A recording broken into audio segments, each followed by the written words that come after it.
जल्दी से आ जाइए।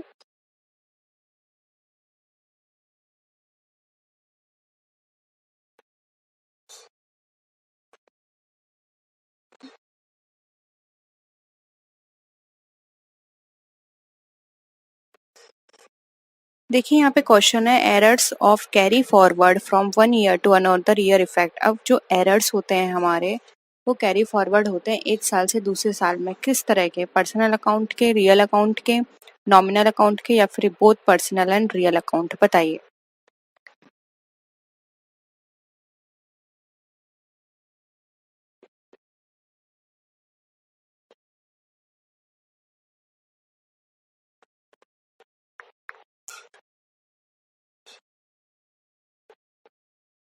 देखिए यहाँ पर हो जाएगा D, both personal and real account. इस तरह के जो एरर्स होते हैं वो हमारे एक साल से दूसरे साल में ट्रांसफर होते हैं। ठीक है। नेक्स्ट क्वेश्चन है errors of commission do not allow. अगर कमीशन का कोई एरर है तो अलाउ नहीं करेगा। कहाँ? Correct totalling of the balance sheet, correct totalling of the trial balance, correct the trial balance to agree, या फिर correct totalling of the day book? बताइए।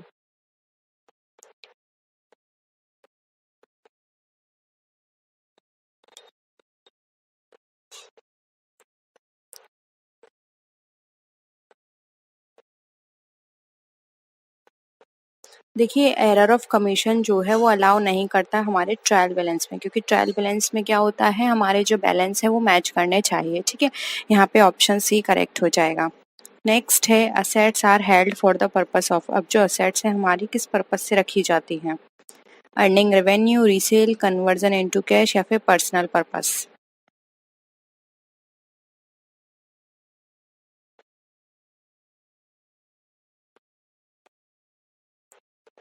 क्या हो जाएगा? Answer A, earning revenue, revenue को अर्न करने के पर्पस से। ठीक है। नेक्स्ट देखिए अनअर्न्ड इनकम अकाउंट्स इज। अब जो अनअर्न्ड इनकम है वो कैसा है? असेट है, लायबिलिटी है, एक्सपेंस है, या फिर इनकम रिसीव्ड इन एडवांस है?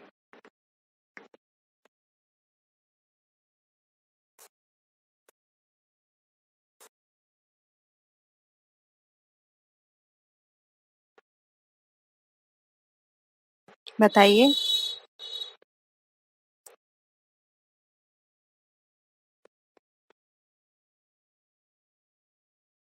देखिए अनअर्न्ड इनकम जो होती है वो एक लायबिलिटी का पार्ट होती है। ठीक है। तो ऑप्शन बी यहाँ पे हमारा करेक्ट है। नेक्स्ट है डेप्रिसिएशन इज प्रोवाइडेड इन। अब डेप्रिसिएशन किस पे प्रोवाइड किया जाता है? Fix assets, outward assets, current assets, या फिर इंटेंजिबल असेट्स?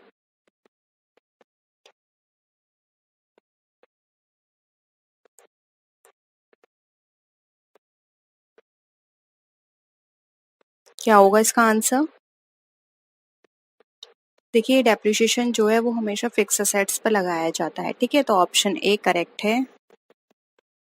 नेक्स्ट है heavy advertisement to launch a new product is. अब जो हैवी एडवर्टाइजमेंट है वो किस पे किया जाता है?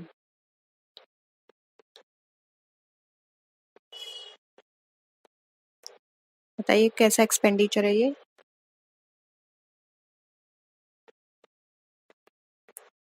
देखिए हमारा डेफर्ड रेवेन्यू एक्सपेंडिचर है, जिसको हम धीरे धीरे राइट ऑफ करेंगे। डेफर्ड रेवेन्यू एक्सपेंडिचर वो होते हैं जो बहुत हैवी होते हैं अमाउंट में, और इसको धीरे धीरे राइट ऑफ करते हैं।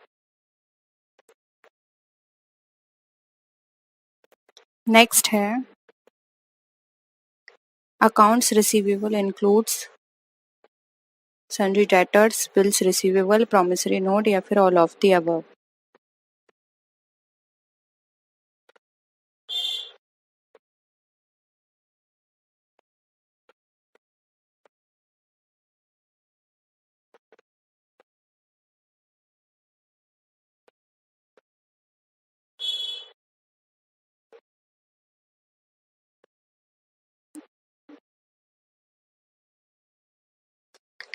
क्या होगा इसका राइट आंसर? देखिए यहाँ पर इसका राइट आंसर हो जाएगा D, all of the above. Sundry debtors, bills receivable, promissory notes, ये सब हमारे अकाउंट रिसीवेबल्स के पार्ट होते हैं। ठीक है। नेक्स्ट क्वेश्चन पे आते हैं। An example of revenue expenditure is, बताइए रेवेन्यू एक्सपेंडिचर का एग्जाम्पल इसमें से आप।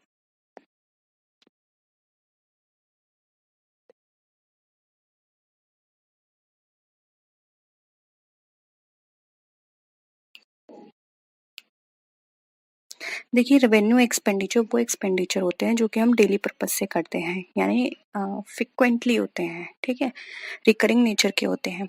तो यहाँ पर ऑप्शन हमारा बी हो जाएगा सैलरी, क्योंकि ये सैलरी जो होती है हमारी डेली बेसिस पर दी जाती है, जबकि purchase of land, lease and purchase of building ये डेली पर्पज से ये एक्सपेंडिचर नहीं किए जाते हैं, ठीक है। नेक्स्ट है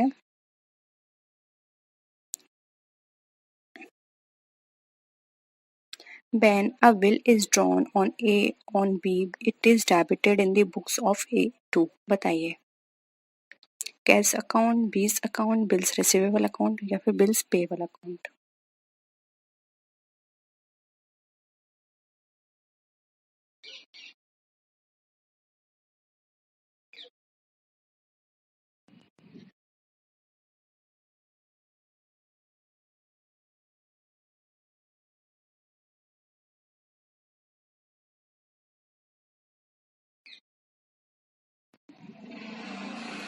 क्या हो जाएगा आंसर? हो जाएगा यहाँ पे option C, bills receivable account, ठीक है। नेक्स्ट है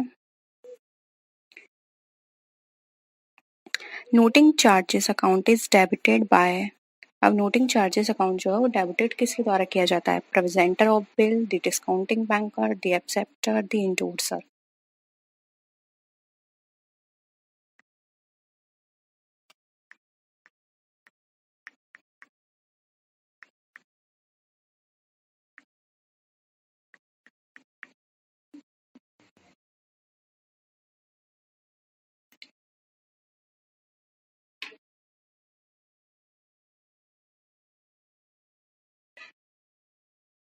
बताइए।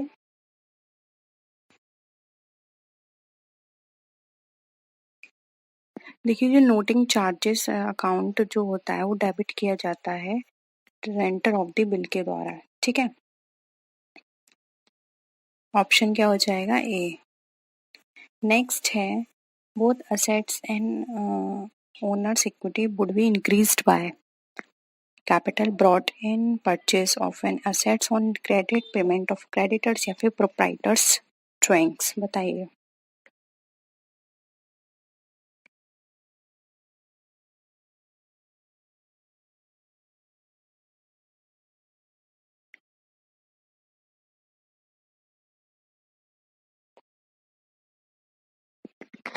क्या हो जाएगा आंसर? देखिए यहाँ पर इसका आंसर हो जाएगा ए। ए जो कि है कैपिटल ब्रॉट इन, पूंजी लाई गई, ठीक है। नेक्स्ट है if a company tangible net worth is positive amount it indicates, यानी कि किसी कंपनी की जो टेंजिबल नेटवर्थ है वो पॉजिटिव अमाउंट है तो क्या इंडिकेट करता है? Profitability of the firm, liquidity of the firm, solvency of the firm या फिर both A and B.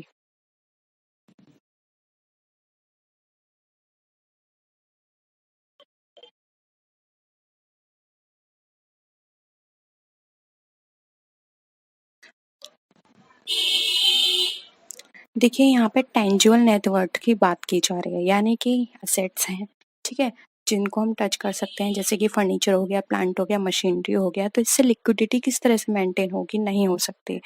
Profitability हम बोल सकते थे लेकिन लिक्विडिटी तो बिल्कुल नहीं होगी, इससे होगी हमारी सॉल्वेंसी, ठीक है। तो ऑप्शन सी हमारा यहाँ पे राइट आंसर हो जाएगा। नेक्स्ट क्वेश्चन है the excess of current assets over current liabilities are called as, बताइए।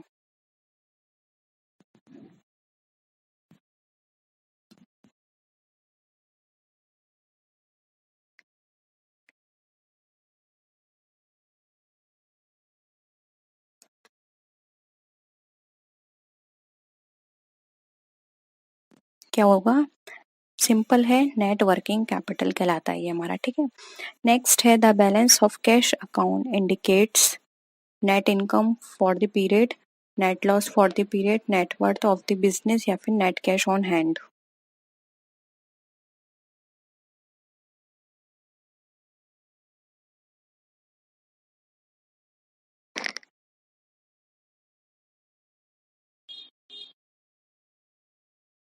बताइए क्या होगा इसका आंसर।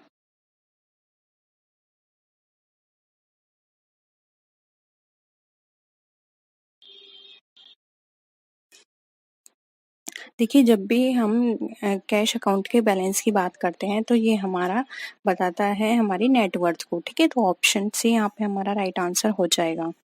नेक्स्ट है preparation of trial balance helps in the deduction of errors of principle, compensating error, errors of whole omission या फिर clerical error. बताइए।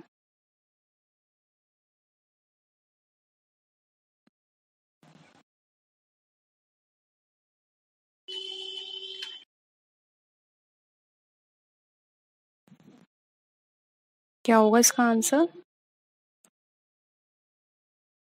देखिए, जब हम भी ट्रायल बैलेंस को प्रिपेयर करते हैं तो ये हमारी हेल्प करता है हमारी क्लरिकल एरर को फाइंड आउट करने में, ठीक है? तो ऑप्शन डी यहाँ पे हमारा राइट आंसर हो जाएगा। नेक्स्ट है errors of principle arise when. बताइए, एरर ऑफ प्रिंसिपल कब अराइज होता है? Proper distinction is not made between capital and revenue. There is an commission of omission of transactions. Wrong amount are entered in the subsidiary books या फिर transactions are entered in the wrong subsidiary books.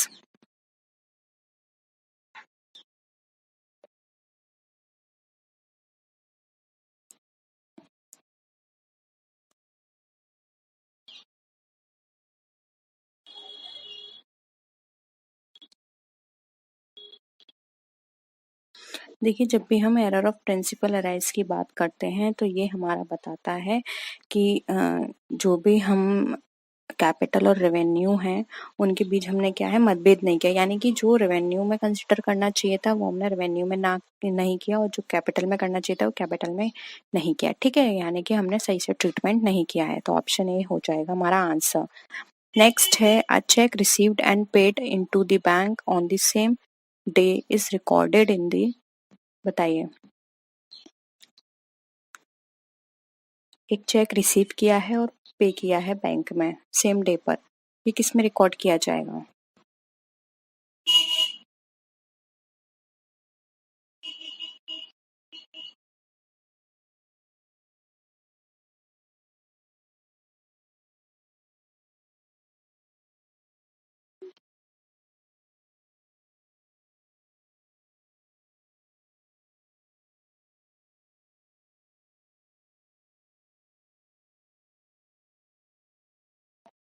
क्या हो जाएगा?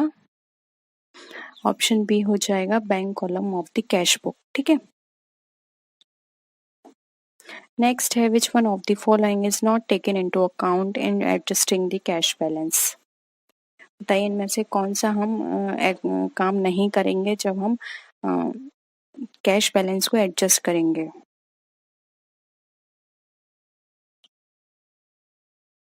किसे हम नहीं ध्यान में रखते? बताइए। मिस्टेक्स इन ईच बुक, वो सॉरी कैश बुक, या पासबुक की bank charges debited in passbook, या फिर interest and dividend credited in passbook. बताइए।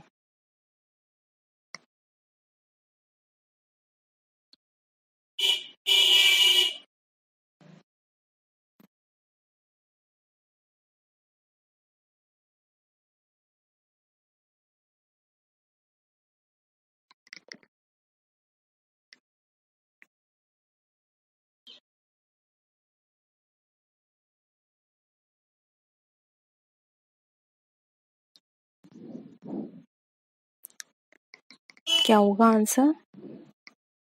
देखिए, राइट आंसर हो जाएगा बी मिस्टेक्स इन पासबुक, ठीक है? नेक्स्ट है amount spend on advertisement campaign and the benefits of which is likely to the last for 3 years is. यानी कि जब हमने कोई भी ऐसा एडवर्टाइजमेंट या कैंपेन में एक्सपेंडिचर किया था और वो लास्ट जिसका लाभ हमें 3 साल तक मिलना है, तो क्या कहलाएगा? कैपिटल, डेफर्ड रेवेन्यू एक्सपेंडिचर या फिर डेफर्ड कैपिटल एक्सपेंडिचर। बताइए।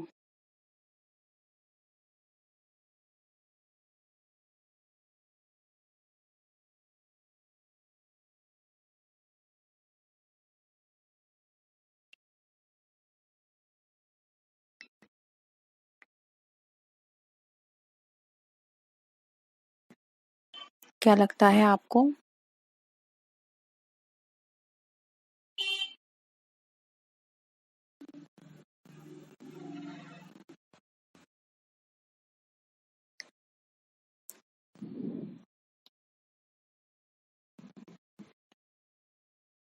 देखिए इस तरह के एक्सपेंडिचर हमारे डेफर्ड रेवेन्यू एक्सपेंडिचर में होंगे। डेफर्ड रेवेन्यू एक्सपेंडिचर यानी कि 3 साल में, तो इस तरह की कैंपेन तो हर 2-3 साल में होते रहेंगे, ठीक है? लेकिन हम एक बार में इनका ट्रीटमेंट नहीं करेंगे, इनको भी हम धीरे-धीरे करके राइट ऑफ करेंगे। तो ये हो जाएगा हमारा डेफर्ड रेवेन्यू एक्सपेंडिचर, ठीक है? नेक्स्ट है revenue expenditure is intended to profit. बताइए करंट पीरियड का है, फ्यूचर पीरियड, पास्ट पीरियड या बोथ ए एंड बी?